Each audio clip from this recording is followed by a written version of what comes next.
শুনছে। আপনি বলুন, সংসার আপনার কেন ভালো লাগে না?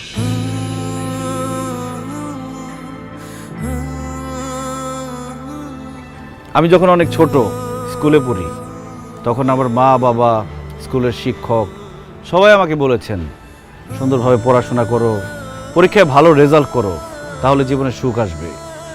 আমিও সেই সুখের আশায় দিন রাত পড়াশোনা করতে শুরু করলাম। পরীক্ষা দিলাম, ভালো রেজাল্ট করলাম, পড়াশোনা শেষ করলাম, কিন্তু সুখ পেলাম না।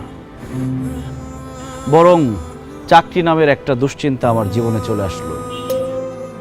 সবাই বলতে শুরু করলো, যদি ভালো চাকরি পাও তাহলে জীবনে সুখ পাবা। তাই চাকরির জন্য বিভিন্ন জায়গায় পাগলের মতো ঘুরতে থাকলাম, ইন্টারভিউ দিতে থাকলাম। অবশেষে আমার চাকরিটা হলো ঠিকই, কিন্তু আমার জীবনে সুখ আসলো না। অফিসে কাজের প্রেশার, বসের প্রেশার, প্রমোশনের প্রেশার, আমার জীবন থেকে সুখ আরো বেশি হারিয়ে গেল। এরপরে ভাবলাম, জীবনে যদি একটা বউ আসে তাহলে হয়তো জীবনে সুখ আসবে। বউ আমার পাশে বসে থাকবে, মিষ্টি মিষ্টি কথা বলবে, রান্না করে খাওয়াবে, আদর করে রাতে ঘুম পাড়িয়ে দিবে। তারপর একটা বিয়ে করলাম, কিন্তু তারপর আমার জীবনের সুখ আসে নাই। অফিসের প্রেশারের সাথে আমার জীবনে আরেকটা প্রেশার যোগ হইল, সেটার নাম হচ্ছে বউয়ের প্রেশার।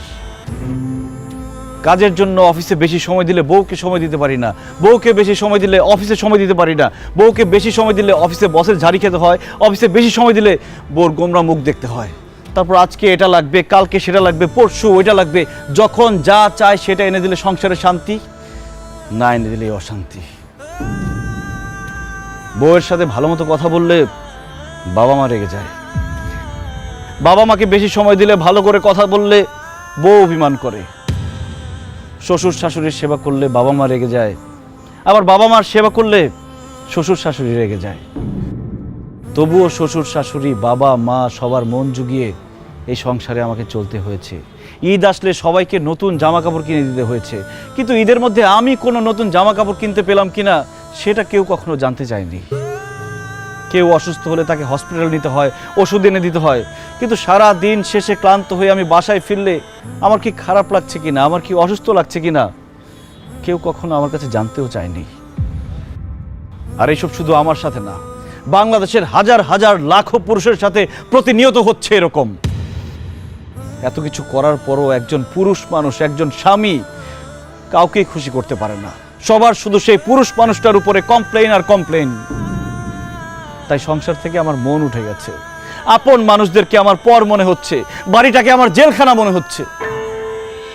আমার মনে হচ্ছে আমার খোলা হাওয়া দরকার, আমার নির্ভেজাল জীবন দরকার, আমার একা থাকা দরকার। তাই আমি বাড়ি ছেড়ে, সবাইকে ছেড়ে এখানে এসে থাকার চিন্তা ভাবনা করেছি।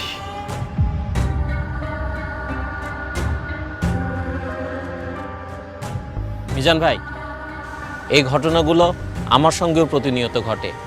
আমারও মনে হয় আমি সব কিছু ছেড়ে ছেড়ে চলে যাই। আপনি তো একদম আমার মনের কথা বলেছেন। মিজান ভাই, আমিও সারাটা জীবন অনেক কষ্ট করছি, কিন্তু কাউরে কখনো সুখী করতে পারি নাই। মাঝে মাঝে মনটা চায় যে সংসার জীবনটা ছাইরা চলে যায়, কিন্তু বাবা মা, বউ বাচ্চা এগো মায়া ছাড়তে পারি না। বাবারে, তুই যা বলছিস তাই দেশের সব পুরুষের সাথেই হয়। পুরুষ কোনোদিন কারো আপন হইতে পারে না। পুরুষ মানুষ শুধু দিয়েই যায়, কারো কাছে সুখ পায় না। তারপরেও পুরুষ সংসার ছেড়ে যেতে পারে না। তার দায়িত্ব হচ্ছে সংসারটাকে আগলে রাখা, সংসারের সব মানুষগুলিকে ভালো রাখা। এই অবস্থাটা হইতো না রে বাবা, যদি আমরা পুরুষরা নারীরে নারী না বলতাম, মানুষ বলতাম, মানুষ ভাবতাম। আর নারীরাও যদি পুরুষ না বইলা মানুষ ভাবতো, দুইজন দুইজনরে মানুষ ভাবলে এই সমস্যাগুলি আর হইতো না রে বাবা। জামাই বাবাজি, তুমি যে কথাগুলো বলছো একদম ঠিক বলছো। তুমি বলতে পারছো, কিন্তু আমি সারাটা জীবন বলতে পারি না। তারপরে পুরুষ মানুষদেরকে এভাবেই সংসার করতে হয়, তোমাকেও করতে হবে। মিজান, আমাকে তুমি মাফ করে দাও। তোমার স্ত্রী হিসেবে আমার দায়িত্ব ছিল তোমার কষ্টগুলো বোঝার। আমি তোমাকে কথা দিচ্ছি, আজকে থেকে তোমার দুঃখ কষ্ট সব কিছুর আমি খেয়াল রাখবো।